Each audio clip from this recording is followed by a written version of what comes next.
Bonsoir mesdames, bonsoir messieurs. L'élection présidentielle est prévue pour se tenir le 31 octobre 2020 en Côte d'Ivoire. La révision de la liste électorale est terminée. Ce sont plus de 6,5 millions d'électeurs qui sont attendus ce jour-là. Bien entendu, un chiffre à actualiser. Naturellement, le nombre de candidats, lui, dépendra non seulement de la volonté de chacun d'y aller, mais surtout de remplir les conditions édictées par le code électoral. Vous le savez, les textes existent toujours, ils sont lus, mais compris différemment par les 25 millions d'habitants, ce qui nous conduit quelquefois à des interprétations. Le parrainage citoyen, qui fait partie des conditions pour être choisi, fait grincer les dents chez les candidats potentiels. La liste électorale attendue fait faire des commentaires elle aussi. Et la Cour africaine des droits de l'homme et des peuples avait interpellé la Côte d'Ivoire, souvenez-vous. Ce soir, nous recevons le président de la commission électorale indépendante, M. Ibrahim Koulibaly Kubière, pour lever tout équivoque. Bonsoir, M. le Président. Bonsoir, M. Fofana. Alors, je voudrais le dire tout de suite, le parrainage, le contentieux, la Cour africaine des droits de l'homme, beaucoup de commentaires avant la présidentielle, j'ai envie de dire, ça fait beaucoup. Ah oui, que ça fait beaucoup. Vous savez, la matière électorale suscite toujours beaucoup de passion. Mais on espère, avec l'occasion que vous nous offrez ce soir, expliquer à nos concitoyens toutes ces questions que je trouve essentielles, mais qui dans le fond ne sont pas complexes. Il suffit tout simplement de les expliquer et permettre à nos citoyens de les comprendre afin qu'on puisse mener à bien notre mission. Très bien. Donc nous allons expliquer aujourd'hui. Nous allons commencer, je vous le propose, par le parrainage. D'accord. Le parrainage, les Ivoiriens ne semblent pas comprendre véritablement à quoi ça va aboutir. Qu'est-ce que c'est que le parrainage que vous proposez? Alors, de façon simple, le parrainage apparaît comme étant une caution que le candidat potentiel à la candidature va solliciter auprès de l'électeur pour pouvoir présenter sa candidature. C'est-à-dire quoi? C'est-à-dire que si je décide aujourd'hui d'être candidat, mais pour le faire, pour apparaître sur la liste des candidatures, il faut que j'ai recueilli un certain nombre de signatures que je vais collecter auprès des électeurs. De sorte que, d'une part, c'est le candidat à la candidature qui sollicite le parrainage. D'autre part, c'est l'électeur appelé parrain qui donne ce parrainage, cette signature. Voilà ce que c'est que le parrainage. C'est simplement une caution que donne l'électeur appelé parrain à un éventuel candidat pour présenter sa candidature. Et il est bon de préciser, M. Fofana, qu'il ne s'agit pas de vote. Il s'agit tout simplement d'autoriser un candidat à présenter sa candidature.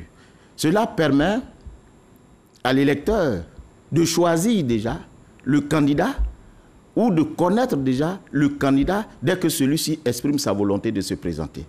Très souvent, malheureusement, c'est à l'occasion de la campagne électorale que les citoyens découvrent celui qui veut être le président de la République. Mais cette fois-ci, avec l'institution du parrainage, cela permet aux citoyens d'apprécier déjà ceux qui doivent porter leur projet de société à leur endroit. Donc, ça renforce ici la participation citoyenne des électeurs à la matière électorale. Mais en même temps, le parrainage permet de révéler l'assise nationale de tout candidat, eu égard bien entendu à l'importance de cette fonction qui est celle de président de la République. Ce n'est pas n'importe quoi, c'est pour cette raison qu'il est bon que ceux qui aspirent à occuper cette fonction aient une dimension nationale et soient connus des citoyens par l'institution du parrainage. Ce qui est bon de savoir, le parrainage n'est pas l'œuvre de la commission électorale indépendante. Le parrainage est fondé sur deux normes fondamentales. La première résulte de l'accord politique des partis politiques eux-mêmes. Des partis politiques eux-mêmes? Oui. Il vous souvient qu'au sorti du dialogue politique, comme point d'accord, figurait en bonne place le parrainage. Et à côté de ce dialogue politique, il y a l'ordonnance portant code électoral qui institue le parrainage. Donc, ce n'est pas l'œuvre de la commission électorale indépendante, c'est l'œuvre aussi bien des partis politiques, à l'issue bien entendu du dialogue politique, mais en même temps du code électoral qui n'est rien d'autre que l'expression de la volonté du peuple à travers ses représentants que sont les parlementaires. Donc ce n'est pas l'œuvre de la commission électorale indépendante. Nous, en tant qu'institution, sommes chargés d'organiser les élections et c'est ce que nous attelons à faire.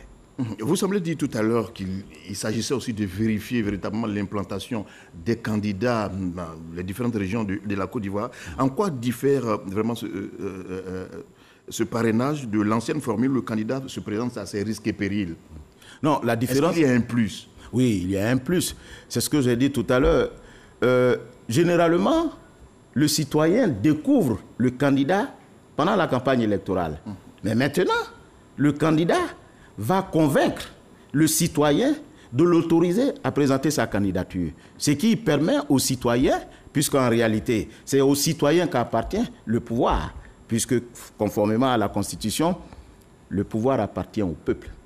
C'est par le biais des élections que le peuple transfère ce pouvoir à ses dirigeants.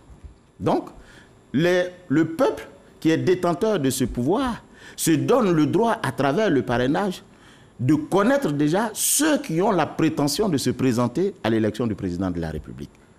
C'est ça qui est très important. Mais il est aussi bon, M. Fofana, de préciser que ce n'est pas une nouvelle institution en tant que telle dans le système électoral. Depuis 1994, le parrainage avait été institué. On parlait de 5000 signatures. Et l'élection de 1995 s'est faite sous la base, bien entendu, du parrainage. Et je crois que c'est avec les dernières révisions que le parrainage a disparu, mais a réapparu avec l'ordonnance portant code électoral de maintenant. Alors, sur ce point, je voudrais dire que vous avez dit 94 et 95, oui. Il y avait le parrainage qui a été rejeté. Mais pourquoi est-ce qu'on y revient? On a pensé à l'époque que ça n'a pas fait ses preuves, justement, c'est pourquoi on l'a mis de côté. On ne l'a pas rejeté. Le parrainage a fait ses preuves. Il y a des décisions au Conseil constitutionnel, juridiction habilitée à connaître du contentieux de l'élection du président de la République, qui a rédigé des décisions dans le sens du parrainage. Alors, quelle est donc l'explication de cette parenthèse où on a arrêté un moment avant de revenir? Ça, c'est les initiateurs, c'est le constituant, c'est le législateur qui, selon son vouloir, détermine les règles du jeu. À un moment donné, il a eu nécessaire d'instituer le parrainage et à un autre moment donné, il a trouvé nécessaire de ne pas l'instituer. Mais au jour d'aujourd'hui, il a demandé de l'instituer. Et je le dis très bien, c'est un accord, c'est un point sur lequel les partis politiques, à l'issue du dialogue politique, se sont accordés. Voilà. Très bien. Alors, je vous ai écouté tout à l'heure, mais j'ai tout de suite compris que lorsqu'on n'est pas parrainé, on ne peut même pas être candidat. Ouais. C'est cela? Oui. Automatiquement? Oh, systématiquement. Mais ça fait beaucoup de difficultés. C'est une façon de voir, mais sinon, la loi dit que tout candidat, pour se présenter, doit être parrainé par une liste d'électeurs représentant 1% de l'électorat local dans 50% des régions et districts de la Côte d'Ivoire. 1%? 1% de l'électorat local. Alors, quand on regarde le nombre de régions et des districts, on a 31 régions, oui, plus 2 districts autonomes, cela fait 33. Et quand on divise par 2, ça fait 16,5. Et on a arrondi à 17. Donc, il est fait obligation aux candidats à la candidature de collecter 1% dans chacune de ces régions et districts de l'électorat local. Voilà ce qui lui est demandé. 1%? 1%. Dans chacune des 17 régions, 17 régions. Et districts. Voilà. Et on ne remplit pas cette condition, donc on ne peut pas être candidat. Mais oui, mais tout comme si vous ne produisez pas un certificat de nationalité, tout comme si vous ne produisez pas le reçu du cautionnement, tout comme vous ne justifiez pas de la régularité de votre fiscalité. Donc c'est tout comme. Il est bon de préciser que le parrainage, qui requiert une organisation particulière, n'est rien d'autre qu'une condition d'éligibilité qui ressortit à la compétence du Conseil constitutionnel. Seul organe habilité à apprécier l'éligibilité du candidat. Une condition, vous avez dit, ça ressemble à une condition à part, une condition particulière, puisqu'on en discute beaucoup plus. Oui, mais en réalité, ce n'est pas une condition à part. Je le dis, voilà ce que la loi dit. Pour être candidat, il faut déclarer, il faut exprimer sa volonté d'être candidat. C'est ce qu'on appelle la déclaration de candidature dûment signée par le candidat. Ensuite, il faut qu'il produise un extrait d'acte de naissance, un certificat de nationalité, un casier judiciaire, la liste des personnes parrainant sa candidature, et puis ainsi de suite. Donc vous voyez que le parrainage figure au titre des conditions d'éligibilité. Mais comme le parrainage requiert une opération particulière, voilà pourquoi on en parle. Sinon, si vous n'avez pas 50 millions de francs, vous ne pouvez pas vous présenter. Si vous n'êtes pas ivoirien, vous ne pouvez pas vous présenter. Si vous avez maille à partie avec la justice constatée dans une décision devenue définitive, vous ne pouvez pas non plus vous présenter. Voilà, autant de questions, autant de conditions à remplir pour être candidat à l'élection du président de la République. C'est mieux de bien comprendre ces chiffres. Le parrainage renvoie à des chiffres à retenir comme 1% des électeurs inscrits dans 17 régions et 2 districts autonomes. Cela répond à quoi exactement? Mais c'est pour apprécier l'implantation, l'assise nationale d'un candidat. Parce que le président de la République, ce n'est pas un maire. Le président de la République, ce n'est pas quelqu'un qui gère une partie de la République. C'est un président de la nation ivoirienne. C'est pour cette raison, à travers cette institution, pour apprécier son assise nationale, on lui demande d'avoir au moins une représentativité dans 17 régions de la Côte d'Ivoire, c'est-à-dire la moitié des régions de la Côte d'Ivoire. Voilà. Et 1% de l'électorat local. En le disant, je ne dis pas que c'est facile. Mais rien n'est facile. Quand on décide d'être président de la République, les conditions ne sont pas faciles, mais l'exercice non plus de la présidence n'est pas facile. C'est pour cette raison qu'il faut commencer déjà tôt, pour s'y habituer. Alors, de façon pratique, comment est-ce que les choses se passent sur le terrain? Le candidat à la candidature X, qu'est-ce qu'il fait dès le premier jour où il décide vraiment d'être candidat à la candidature? À ce niveau, il est bon de préciser que le parrainage que la Côte d'Ivoire a choisi, c'est le parrainage citoyen. À la différence du parrainage des élus, où ce sont les élus qui donnent leur signature aux candidats. En Côte d'Ivoire, c'est le parrainage citoyen. Donc, c'est le candidat qui va vers les parrains que sont les électeurs. Alors, quels sont les organes qui interviennent dans le parrainage? Ces organes sont au nombre de 5. Premier organe, la commission électorale indépendante.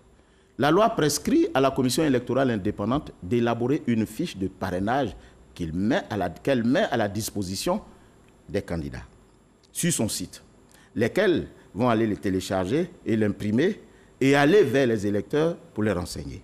Ensuite, la commission électorale met une clé à la disposition du candidat, qui est une fiche, mais en format numérique, pour renseigner toujours, comme la fiche papier, le nombre de parrains collectés. Et puis, la commission électorale met à la disposition du candidat une pièce très importante, la liste des statistiques des populations électorales dans chaque région et département, permettant ainsi au candidat de savoir le nombre, les 1%, parce que les 1%, c'est en fonction de la population électorale. Donc, de savoir le nombre de parrainages à collecter dans chaque département. Ce sont ces documents que la commission électorale met à la disposition du candidat. Le deuxième organe qui intervient dans le parrainage, c'est le candidat à la candidature. On dit en matière électorale le candidat à la candidature qui est différent du candidat, parce que le candidat à la candidature, c'est celui qui exprime sa volonté d'être candidat. Alors que le candidat, c'est celui qui est retenu par le Conseil constitutionnel. L'intérêt de la distinction réside dans le fait que le candidat à la candidature, quand il décède, il a droit à la compassion humaine. Alors que le candidat qui décède, avant le premier tour, il est loisible au Conseil constitutionnel de reporter. Mais quand il décède, avant le deuxième tour, il est fait obligation au Conseil constitutionnel de reporter l'élection. D'où l'intérêt. Alors le candidat à la candidature, quant à lui, le premier acte qu'il pose, c'est de désigner ses représentants. Ces représentants que sont les collecteurs de ses parrains. Alors ces représentants sont au nombre de 3. On a un coordonnateur central, un collecteur régional, et des collecteurs délégués qu'il peut désigner. C'est une organisation propre à chaque candidat, rien que pour collecter le parrainage sur le terrain. Ça, c'est ce qui incombe aux candidats à la candidature. Ensuite, nous avons les collecteurs qu'il désigne. Ce sont des personnes qui sont mandatées pour agir au nom et pour le compte du parrain, pour aller collecter le parrainage sur le terrain. Et ceux-là doivent bénéficier d'un mandat express de la part du candidat au nom de qui ils agissent. Ils ont pour mission principale de collecter le parrainage au profit du candidat qui les a mandatés. Dans toutes les régions? Dans toutes les régions. D'accord. De leur choix. Oui, on n'impose pas des régions. Si vous savez que vous avez beaucoup de militants dans telle région, vous partez là-bas pour collecter vos 1%. La quatrième personnalité, ici, c'est le parrain lui-même. Le parrain qui est l'électeur. Alors, deux séries de conditions s'imposent au parrain. Il y a celles qui tiennent à la qualité de parrain et celles qui tiennent au lieu où on donne le parrainage. Celles qui tiennent à la qualité de parrain fait que pour être parrain, il faut être électeur. Et pour être électeur, il faut être inscrit sur la liste électorale. D'où l'intérêt de l'enrôlement. Alors ensuite, le parrain ne peut donner qu'une signature à un candidat. Il ne peut pas donner plus d'une signature à plus d'un candidat. Il donne une signature à un seul candidat. À un seul candidat. Il parraine qu'un seul candidat. Il ne parraine pas plusieurs candidats. Le faisant, il fraude. Il contrarie la loi et il s'expose à des sanctions pénales, sur lesquelles on va revenir d'ailleurs. Et ensuite, les conditions tenant au lieu viennent de ce que le parrain doit donner sa signature ou son parrainage dans le lieu où il s'est fait enrôler. Et en dehors des lieux proscrits par la loi, que sont les casernes, les cantonnements militaires et les hôpitaux. En dehors de ces lieux, il peut donner son parrainage partout où il s'est fait inscrire sur la liste électorale. Voilà les conditions qui tiennent au parrain. La cinquième institution qui intervient dans le parrainage, c'est le Conseil constitutionnel. Le Conseil constitutionnel est la juridiction compétente, la seule juridiction d'ailleurs compétente pour connaître de tout le contentieux de l'élection du président de la République. Parce que conformément à la Constitution, c'est le Conseil constitutionnel qui statue sur l'éligibilité des candidats. Dans laquelle éligibilité, bien entendu, figure, les conditions d'éligibilité figurent le parrainage. Le parrainage. Voilà. Donc, c'est le Conseil constitutionnel, à cette occasion, qui va mettre en place un dispositif de vérification permettant d'apprécier si effectivement le candidat à la candidature respecte la loi, c'est-à-dire à respecter le taux d'électeurs à recruter ou le taux de parrainage à recruter dans chaque différente région. Et c'est à l'issue de cela qu'il est considéré comme éligible ou non. À la suite, bien entendu, de ce que, consécutivement à cet examen, le Conseil constitutionnel va arrêter et publier la liste définitive de candidats. À partir de cet instant, vous êtes devenu candidat. Voilà comment se passe donc là, le parrainage sur toute l'étendue du territoire. Ce n'est pas compliqué. Ah non, si, quand même. C'est pourquoi je vous disais tout à l'heure que c'est une difficulté supplémentaire. Mais tout cela, combien de temps vous donnez aux candidats pour la pêche au parrain? Vous savez, on nous dit que c'est toujours le problème de temps. Mais c'est vrai, au départ, nous avions prévu 1 mois.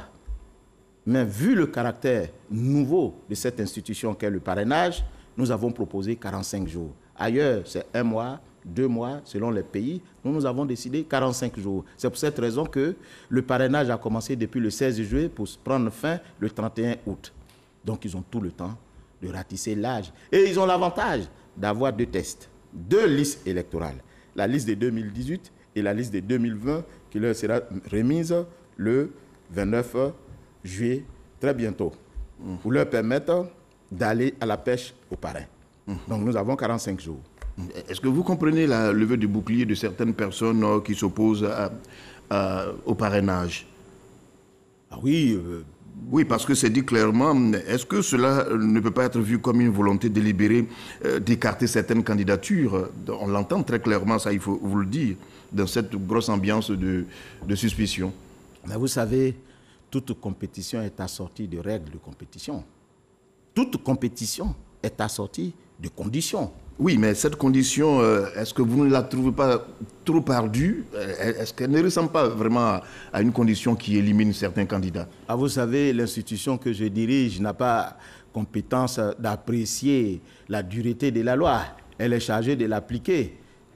Vous savez, sur ce point, il y a plusieurs interprétations. Autant certains diront qu'effectivement, c'est difficile à réunir les conditions, mais d'autres vous diront, mais c'est plus aisé comme ça, parce que ça permet de filtrer déjà les citoyens qui ne sont pas forcément des citoyens sincères quant à la prétention à la magistrature suprême. Donc, chacun y va de son commentaire, mais moi, en tant qu'institution, je suis chargé de l'appliquer. Alors, si, à l'occasion de cette application, il s'est avéré que l'institution que le législateur a instituée qui est le parrainage, ne trouvent pas bonne application sur le terrain, mais ils aviseront. Pour l'heure, c'est le parrainage qui vaut et nous allons l'appliquer. C'est intimidant tout de même, c'est intimidant. Est-ce que l'opportunité, vous pensez qu'aujourd'hui, il y a l'opportunité vraiment d'aller au parrainage? Vous savez, je vais vous dire, il y a plusieurs conditions d'éligibilité. Autant certains sont plus à l'aise pour réunir un certain nombre d'électorats, autant ils ont des difficultés pour rapporter la preuve de la régularité de leur fiscalité. Autant d'autres diront que c'est plus aisé pour eux d'avoir 50 millions et dire que ce n'est pas forcément établi qu'ils n'aient pas commis d'infraction qui les rendent inéligibles à la fonction de président de la République. Voyez-vous, toutes ces conditions, les unes comme les autres, selon les candidats, selon les personnes, trouvent difficulté. Mais jusqu'à preuve du contraire, le législateur, en l'instituant, il a ses motifs et nous nous sommes chargés d'appliquer la loi et c'est ce que nous nous attelons à faire. D'accord, c'est vrai que nous comprenons l'esprit, mais c'est une opération qui nécessite d'énormes ressources financières et humaines. Et vous donnez l'occasion de penser que le parrainage élimine les personnes les moins nanties aux dépens des personnes qui ont beaucoup plus de moyens. Parce que d'abord 50 millions de francs CFA pour celui qui sera candidat. Ensuite, il faut faire au moins 17 régions. C'est beaucoup d'argent. Avouons que c'est éliminant. Peut-être. Vous savez, j'ai bien envie de vous poser la question de savoir, quand aujourd'hui vous voulez passer un concours, on vous impose certaines conditions. Si vous acceptez de passer le concours, vous vous soumettez à ces conditions-là. Quand on dit vous voulez devenir gendarme aujourd'hui, vous partez, on vous dit qu'il faut avoir une certaine taille et vous devez respecter ces conditions-là, alors que vous êtes ivoirien au même titre que les autres. Mais on n'a obligé personne à être président de la République. Si vous décidez volontairement d'être président de la République, vous vous soumettez à la loi. Parce que l'importance de la fonction requiert que le candidat fasse déjà beaucoup de sacrifices. Mais M. Fofana, à regarder de près, croyez-vous que les fonctions du président de la République sont plus fastidieuses que les conditions, sont moins fastidieuses que les conditions d'éligibilité? Moi, je pense que les fonctions du président de la République sont plus fastidieuses que les conditions d'éligibilité. Alors, si vous n'arrivez pas déjà à remplir les conditions d'éligibilité, que dira-t-on alors de l'exercice de la fonction de président de la République qui n'est pas du tout repos au dit de ceux qui l'ont exercé? Alors, dernier point sur le parrainage. Ceux qui critiquent véritablement, ils voient plus d'inconvénients que d'avantages. Ce n'est pas votre avis? Non, ce n'est pas mon avis. Parce que, je le dis toujours, mais les partis politiques qui sont les acteurs des élections, ce sont eux-mêmes qui se sont accordés sur le parrainage. Ça veut dire qu'ils y ont trouvé un avantage. Voilà. Très bien. Nous allons parler maintenant du contentieux. Qu'est-ce que c'est exactement le contentieux sur la liste électorale? En quoi il consiste? Mais il est bon de préciser, avant de parler du contentieux, que la révision de la liste électorale n'est pas terminée. J'entends dire ça et là qu'on attend la commission électorale pour faire le point. Parce que la révision de la liste électorale est terminée. Non, elle n'est pas terminée. Ah, très bien. C'est une étape de la révision de la liste électorale qui a pris fin. Cette étape s'appelle la collecte des données qu'on appelle l'enrôlement. D'accord. La révision de la liste électorale comprend 3 grandes étapes. La première, c'est l'enrôlement. La deuxième, c'est le traitement des données collectées à l'occasion de l'enrôlement. Et la troisième, c'est la production des documents électoraux. Donc, nous avons fini la première étape. Il reste maintenant le traitement des données collectées. Et ce traitement des données collectées répond à 2 principes fondamentaux. S'assurer dans un premier temps que ceux qui sont sur la liste électorale sont inscrits une seule fois sur la liste électorale. Deuxièmement, il faut s'assurer que ceux qui sont sur la liste électorale remplissent les conditions prescrites par la loi, notamment être ivoirien, la citoyenneté, être majeur de 18 ans, et puis jouir de ses droits civiques et civils. Et à côté de cela, déceler les erreurs matérielles de saisie qui peuvent être introduites sur la liste électorale. Donc, voilà autant de situations qui justifient le traitement. C'est pour cette raison qu'il est bon de préciser aussi qu'à l'occasion de ce traitement, la commission électorale indépendante a adressé 2 courriers à 2 ministères. Le ministère de la Justice et le ministère de l'Administration du Territoire. À l'effet, pour ces 2 ministres, de mettre à la disposition pour ce qui est du premier, c'est-à-dire le ministre de la Justice, la liste de toutes les personnes qui ont été condamnées et déchues de leurs droits civils et politiques. Pour le deuxième, le ministre de l'Administration du Territoire, de mettre à la disposition de la commission électorale la liste de toutes les personnes qui sont décédées. Ce sont ces deux listes-là qui vont permettre à la commission électorale, à travers son opérateur technique, d'expurger la liste de toutes les personnes qui ne méritent pas d'y être, en plus des principes dont nous avions parlé ci-devant. Voyez-vous, c'est cela qui constitue le traitement. C'est à l'issue de ce traitement maintenant qu'on va procéder à l'affichage de la liste électorale et ouvrir le contentieux sur lequel je voudrais faire quelques petites observations, si vous le permettez. Oui, allez-y. Alors, le contentieux, il se définit comme étant l'ensemble des règles et procédures permettant de régler les différends nés à l'occasion de la révision de la liste électorale. Il vous souvient que la liste électorale, qui est un document administratif sur lequel on enregistre l'ensemble des électeurs, est tenue à jour annuellement par la commission électorale indépendante, en tenant compte bien entendu des mutations intervenues dans le corps électoral. Et à cette occasion, des différends peuvent naître. Parce que des citoyens, à l'occasion de l'enrôlement, peuvent demander à la commission électorale de voir inscrire leur nom sur la liste électorale. À l'affichage, ils peuvent ne pas avoir leur nom sur la liste électorale. Donc ils peuvent demander à la commission électorale d'inscrire leur nom sur la liste électorale, c'est ce qu'on appelle le contentieux de l'inscription. Il se peut faire aussi que des gens soient inscrits sur la liste électorale alors qu'ils ne méritent pas, ils ne remplissent pas les conditions pour y être inscrits. Ils peuvent donc, à l'occasion du contentieux, demander à la commission électorale indépendante de radier ces personnes. Et le troisième cas, c'est ce qu'on appelle le contentieux de la radiation. Dans le troisième cas, il se peut faire que dans la mention, à l'occasion des collectes des données personnelles des requérants, que des erreurs soient commises sur les mentions, sur leurs données. À l'occasion donc du contentieux, ils peuvent demander à la commission électorale de procéder à la rectification de ces mentions. C'est ce qu'on appelle le contentieux de rectification. Alors, il faut se poser la question de savoir, mais qui peut saisir les organes chargés de régler le contentieux électoral? De qui? 3 catégories de personnes. Oui. La première, pour ce qui est du contentieux de l'inscription, seuls les électeurs inscrits dans la circonscription donnée peuvent demander à la commission électorale de voir inscrit leur nom ou le nom d'une tierce personne qui mérite d'être inscrite sur la liste électorale. La deuxième catégorie, concernant donc le contentieux de la radiation, le législateur dit tout électeur peut demander la radiation de toute personne ne méritant plus d'être sur la liste électorale. Il s'agit ici des personnes qui sont privées ou qui ne jouissent plus de leurs droits civils et politiques, ou bien des personnes qui sont décédées. C'est ouvert à tous les électeurs. Le troisième contentieux, qui est le contentieux de l'inscription sur la liste électorale, seul l'intéressé et les membres de la commission peuvent demander rectification de ces mentions sur la liste électorale. Alors, quand on a déterminé ceux qui peuvent saisir, mais qui saisir? Alors, il y a 2 organes. Les 2 organes sont la commission électorale indépendante et les juridictions de droit commun. D'accord. Alors, comment on saisit la commission électorale indépendante? Par simple requête. Vous adressez la requête à la commission électorale indépendante du lieu où vous êtes inscrit. Dans quel délai?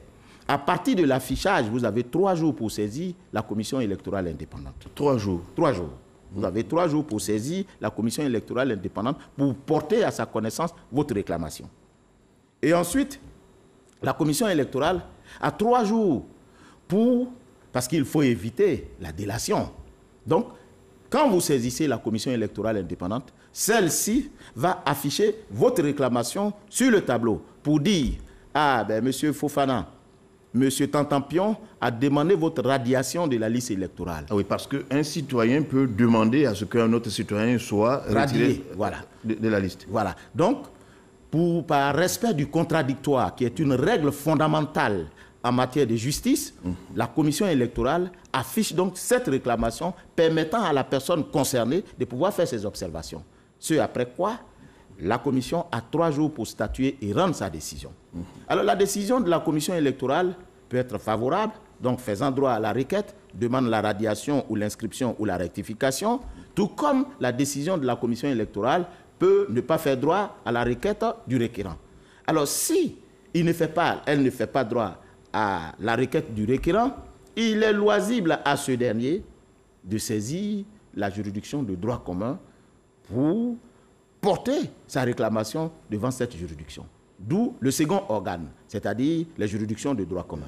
Et les juridictions de droit commun compétentes sont le président du tribunal du lieu où l'inscription a eu lieu. Et c'est la même procédure. Vous avez 3 jours à partir de la décision de la commission électorale indépendante et la juridiction a 5 jours pour statuer. Mais quand la décision a rendu sa décision, il faudrait bien que, et quand la juridiction a rendu sa décision, il faudrait bien que le procès prenne fin. Et la décision de la juridiction n'est pas susceptible de voie de recours. Et à cet instant, nous allons introduire la décision de la juridiction sur la liste électorale. Celle-ci peut faire droit à votre requête comme elle peut rejeter votre requête. Voilà donc le contentieux. Comment il se présente? Alors, ce contentieux, avant même qu'on en arrive à cela, est-ce qu'on peut déjà faire le point des nouveaux majeurs, par exemple, sur le listing? Parce que, je l'ai dit tout à l'heure, plus de 6,5 millions d'électeurs sont attendus. C'est un chiffre à actualiser. Est-ce possible aujourd'hui de faire un point là-dessus? Non, pas du tout. Pas maintenant, mais ne vous pressez pas. Dans moins de 3 à 4 jours, le 29 déjà, on va donner la liste. Parce que, comme je vous l'ai dit, après la collecte, il faut procéder au traitement. Si on se hâte pour vous donner la liste et après on se rend compte que ce n'est pas juste, ben, ça ne sera pas bien. Donc on fait ce travail et à partir au plus tard, le 29 et le 31, nous allons procéder à l'affichage de la liste électorale et je vais profiter de cette occasion de remettre la liste électorale le 29 à tous les partis politiques afin que ceux-ci puissent le consulter et aller à la pêche des parrains sur toute l'étendue du territoire. Donc à partir du 29, nous allons donner la liste. Mais il est bon de savoir déjà que la révision de la liste électorale nous a satisfait. Parce que, au dit de nos techniciens sur le terrain, il semble que nous ayons dépassé toutes les prévisions habituellement connues. Il y a eu beaucoup d'engouement et c'est l'occasion qui m'est donnée ici de remercier tous les partis politiques, tous les acteurs politiques du processus électoral qui n'ont pas ménagé d'énergie pour demander à leurs militants et sympathisants de participer à l'enrôlement. Et aujourd'hui, sans donner des chiffres, nous avons dépassé tous les chiffres précédents. Très bien, ça nous donne un début de réponse tout de même, parce que nous avions voulu avoir la première de l'information sur la première, mais nous attendrons tout de même. Mais je suis obligé de vous le dire, Monsieur le Président, des partis politiques ont demandé un audit des listes. Qu'est-ce que cela vous inspire? Il y a un manque de confiance ou bien il y a quelque chose qui ne va pas? J'ai bien envie de me poser moi-même la question, mais M. Fofana, je voudrais leur demander de faire confiance à la commission électorale indépendante. Parce que la liste électorale dont il est question fait l'objet de 5 filtres, c'est-à-dire 5 contrôles. Le premier contrôle, c'est que quand le citoyen demande à se faire inscrire sur la liste électorale, il se heurte à nos agents de recensement. Nos agents enrôleurs leur demandent. L'agent, le requérant qui vient à notre guichet, on lui demande, vous êtes ivoirien? Il dit oui. Vous jouissez de vos droits civils et politiques? Et il va donner des documents attestant de cela. C'est le premier filtre. Donc ça veut dire déjà qu'à nos guichets, ce n'est pas n'importe qui est inscrit. Mais comme c'est une œuvre humaine, les règles peuvent ne pas être respectées. Il y a un deuxième filtre. Le deuxième filtre, c'est le traitement des données. Et je vous l'ai dit tout à l'heure, le traitement des données obéit à 2 principes. Le premier, c'est d'abord de s'assurer que l'électeur qui est inscrit sur la liste électorale est inscrit qu'une seule fois. Et deuxièmement, que l'électeur qui est inscrit mérite d'être inscrit parce qu'il satisfait aux conditions prescrites par la loi, c'est-à-dire sa majorité, sa citoyenneté et sa moralité à travers la jouissance des droits civils et politiques. Donc vous voyez, il y a un contrôle qui se fait. Immédiatement, si vous ne remplissez pas ces conditions, c'est-à-dire si vous êtes mineur, automatiquement, par la voie du traitement, on vous sort, ce qui constitue le deuxième verrou. Le troisième verrou, c'est le contentieux. Le contentieux devant la commission électorale indépendante. Il se peut faire que vous passiez entre les mailles de l'agent enrôleur. À l'occasion du traitement, vous passez. Mais il y a le contentieux.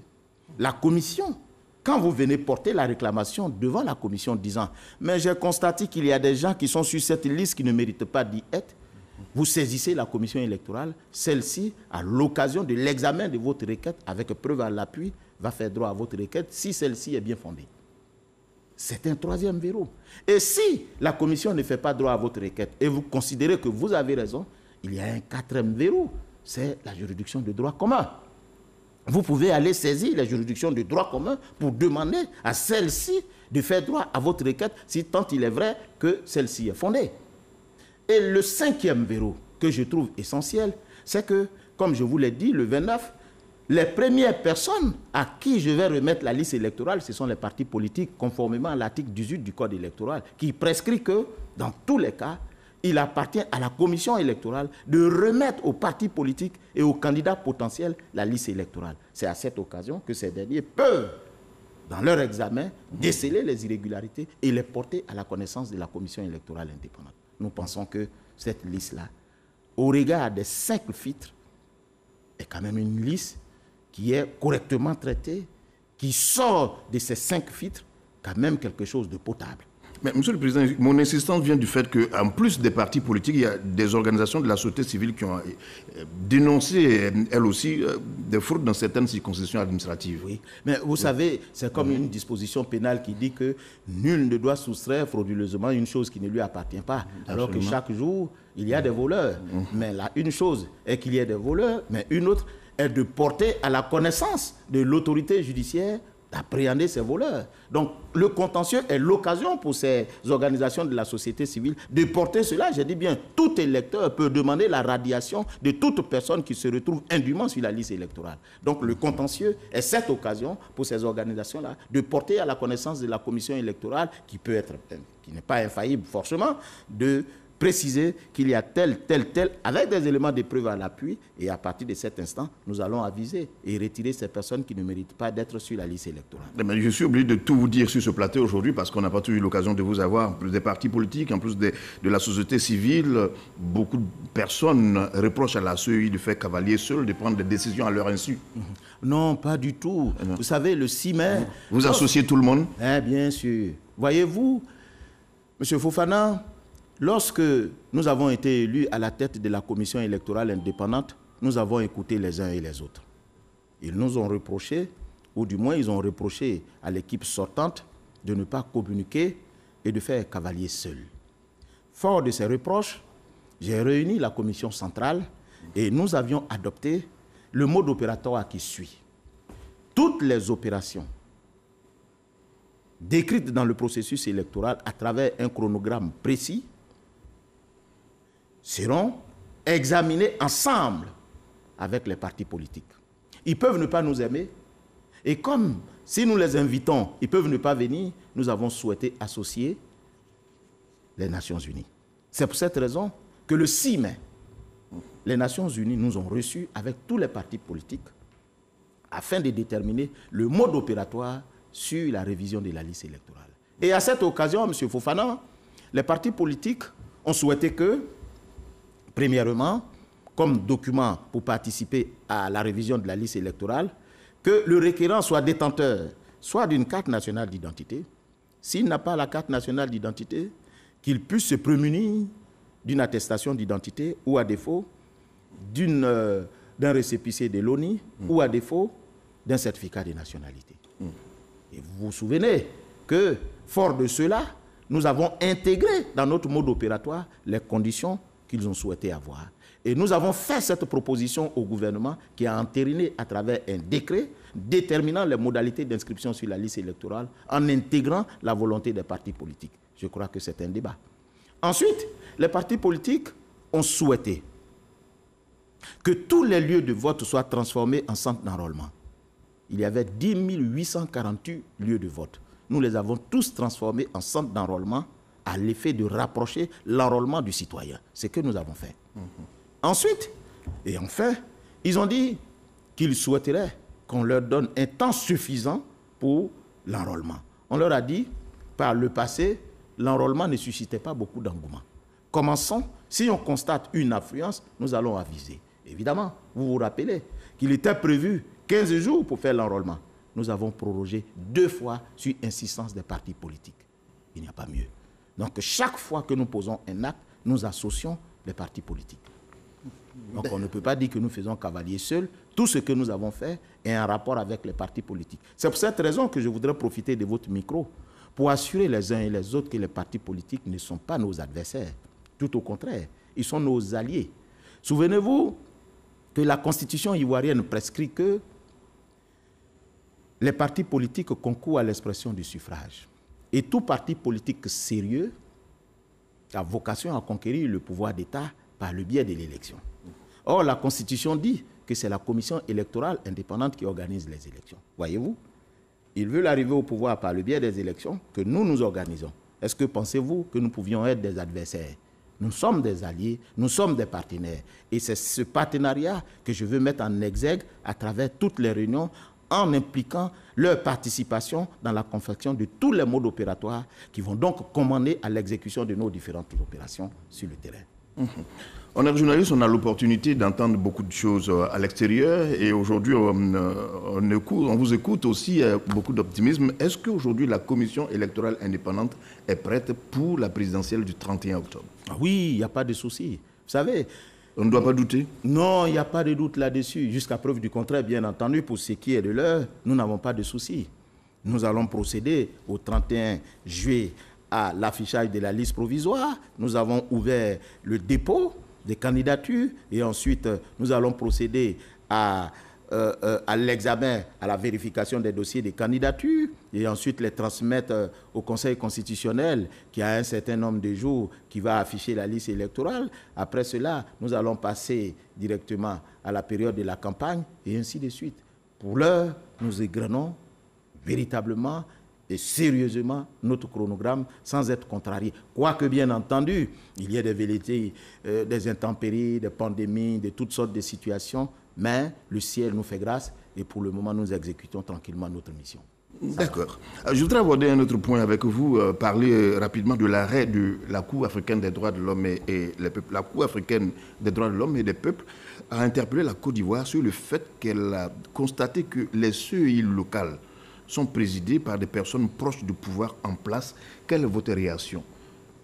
Vrai ou faux déjà? Il n'est pas, M. Fofana, dans mes habitudes, d'abord de par ma fonction de magistrat à l'origine, de commenter les décisions de justice. Mais c'est vrai que je suis magistrat, mais aujourd'hui, je suis président d'une institution qui est la Commission électorale indépendante. La Cour africaine des droits de l'homme a rendu une décision. La Commission électorale n'est pas partie à ce procès, même si elle se retrouvait au centre des débats. Mais je voudrais dire que, conformément aux dispositions légales en vigueur commandant à l'organisation ou au fonctionnement des commissions, tout a été fait conformément à la loi. Vous savez, c'est aussi ça le péché de la démocratie. La démocratie, ce n'est pas l'équilibre. La démocratie, c'est celui qui a le maximum de nombre, qui a le maximum de suffrages. Alors, les élections au niveau des commissions locales, pour pourvoir au poste des différentes commissions locales, cela se fait à l'issue d'une élection. Ce n'est pas nous qui l'avons décidé, c'est les partis politiques. Parce que la loi dit, pour ce qui est des commissions locales, qu'il y a 3 représentants désignés par le parti au pouvoir et 3 représentants désignés par les partis de l'opposition et 1 représentant de l'administration. Et c'est cette personne-là qui se réunissent, qui organisent des élections et qui élisent leur bureau composé d'un président, d'un vice-président et d'un secrétaire. C'est ce qui s'est passé. C'est ce qui s'est passé. Nous avons même fait, à un moment donné, parce que le principe commandant un consensus, nous avons souhaité qu'il y ait un consensus entre les acteurs. Nous les avons invités à mettre en place un modus vivendi qui consistait, pour éviter d'avoir un déséquilibre trop criard, même si cela respecte l'esprit de la loi, que celui ou le groupement qui occupe le poste de président ne se présente pas au poste de vice-président et ainsi de suite, permettant ainsi aux autres d'avoir un bureau équilibré représentant toutes les entités au sein de la commission locale. Mais les règles de la majorité sont les règles de la majorité. Ceux qui étaient présents ont organisé leur élection et ont gagné les élections. Donc nous n'avons pas de commentaires à faire, si ce n'est de dire que ce qui est résulté de l'organisation des commissions locales résulte de l'élection telle que prescrite par le Code portant ou la loi portant composition de la commission électorale indépendante. Ce n'est pas le fait de qui que ce soit, c'est le fait de la loi. C'est le commentaire définitif que vous faites sur cet arrêt pour nous convaincre que vous n'y êtes pour rien, que les jeux ne sont pas faits à l'avance contre autres candidats, autres personnes. Ah non? Oui, bien sûr, bien sûr, bien sûr. Rien n'est fait avant, tout s'est fait conformément à la loi. Et je mets quiconque au défi de prendre le code ou la loi portant composition de la commission électorale, de vérifier si cela n'a pas été fait. Et je répète encore qu'il y a eu des élections, comme le prescrit la loi portant composition de la commission électorale indépendante. Mais je dis bien que la démocratie a ses travers, qui peuvent créer un déséquilibre, mais ce déséquilibre est issu de la loi. La loi, aussi bonne ou dure soit-elle, mais c'est la loi. Nous sommes à la fin de cette émission, Monsieur le Président. Nous avons parlé du parrainage, du contentieux et de la Cour africaine des droits de l'homme. Pour terminer complètement, quelle conclusion vous pourriez tirer? Mais la conclusion que je voudrais tirer est d'abord de remercier les Ivoiriens. Parce que moi, j'interviens à deux niveaux. D'abord, les Ivoiriens, parce que ce sont des électeurs, et ensuite, les acteurs politiques, parce que ce sont ceux-là qui sont intéressés à l'élection. Je voudrais leur demander de faire confiance à la commission électorale indépendante. Les voies de droit sont ouvertes aux uns et aux autres, que les voies de droit soient utilisées pour revendiquer. Si vous n'êtes pas d'accord avec la commission électorale indépendante, utilisez les voies de droit. Mais faites-nous confiance dans l'exécution. Je voudrais également remercier les partis politiques. Quoi qu'on dise, nous sommes des alliés. Nous ne sommes pas des adversaires et ils ont joué leur partition dans la révision de la liste électorale en demandant à leurs militants et sympathisants de participer à la révision de la liste électorale. Je voudrais les en remercier et sous peu, bientôt, le 29, nous allons leur donner le résultat du travail formidable qu'ils ont exécuté sur le terrain. Nous souhaitons tous les actes que nous posons sur le terrain s'effacent dans le calme parce que ceux-ci seront empreints de transparence et de crédibilité. Je l'ai dit à mes collaborateurs, et c'est un principe pour moi. Faisons de sorte que, dès par notre élection, nous fassons briller la paix en Côte d'Ivoire, même si la Commission doit en être les combustibles. Faisons de sorte à faire briller la paix en Côte d'Ivoire, même si la Commission électorale devra être les combustibles. Ça sera notre sacrifice. Merci, Monsieur le Président, d'être venu sur ce plateau aujourd'hui pour nous expliquer ce que c'est que le parrainage, le contentieux, et puis vous êtes prononcé aussi sur l'arrêt de la Cour africaine des droits de l'homme. Merci d'être venu sur ce plateau. Monsieur Ibrahim Coulibaly Cubain, président de la Commission électorale indépendante, nous a fait le point donc la situation à 3 mois de la présidentielle en Côte d'Ivoire, élection prévue pour le 31 octobre 2020. Retenez qu'à partir du 1er août, le contentieux électoral s'ouvre afin que chacun de là où il est puisse porter ou non litige ou contestation à l'encontre de la liste électorale. Merci et bonsoir. C'est moi.